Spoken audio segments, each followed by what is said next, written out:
Hello అండి, welcome back to all. అందరు ఎలా ఉన్నారండి? నేను చాలా బాగున్నాను, మీరు కూడా బాగుండాలని కోరుకుంటున్నాను. వాళ్ళ వీడియో వచ్చేసి దుర్గా నగునూరు అమ్మవారి సన్నిధానంలో జరుగుతున్న సంకటహర చతుర్దశి ఎలా జరిగిందో చూద్దాం రండి. హే రంభా మదమోదిత మమ సంకష్టం నివారయ నివారయ. హే రంభా మదమోదిత మమ సంకష్టం నివారయ నివారయ.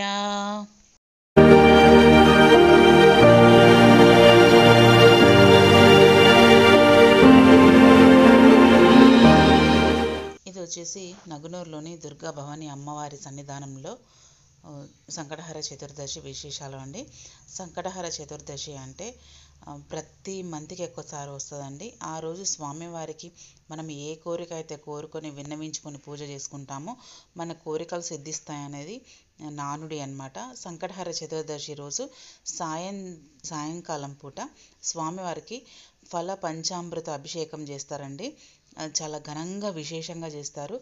మా కరీంనగర్లో వచ్చేసరికి గంజులో ఒకటి స్పెషల్, ప్లస్ ఈ నగునూరు అమ్మవారి దగ్గర, ప్లస్ ఉపాలయాలు అన్నీ అంటే ఎక్కడైతే పెద్ద పెద్ద టెంపుల్స్ ఉంటాయో ఆ టెంపుల్స్లో ఉపాలయాలు వినాయకుడు ఉంటారు కదా, అక్కడ కూడా చేస్తారండి.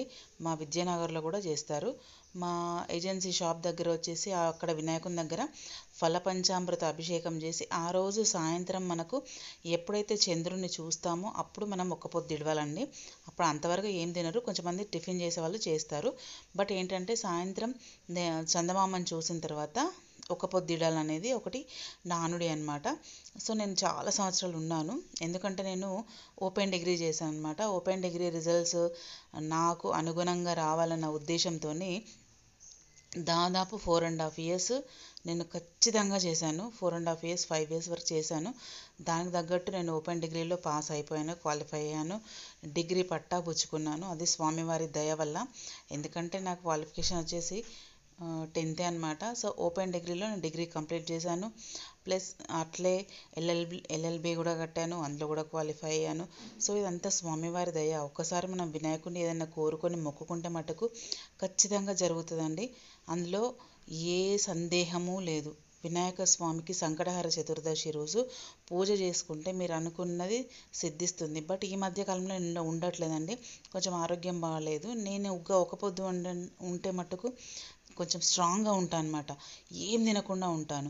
అది నాకున్న అలవాటు అది. సో అలవాటుతోని కొంచెం ఇబ్బంది అవుతుంది, నేను మెడిసిన్ వేసుకోవాలి కాబట్టి.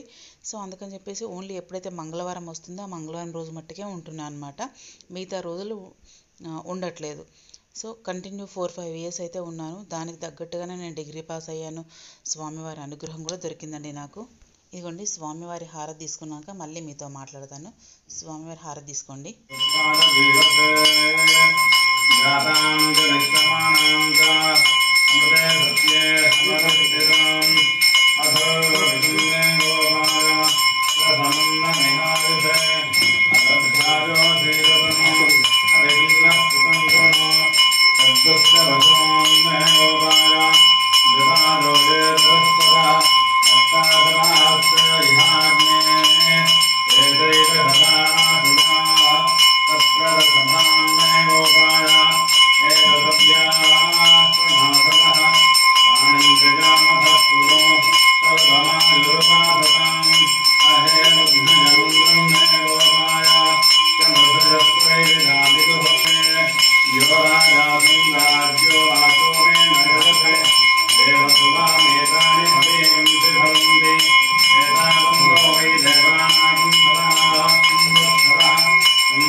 సంకష్టి రోజు మెయిన్ స్వామివారికి పూజ చాలా ఘనంగా చేస్తారండి.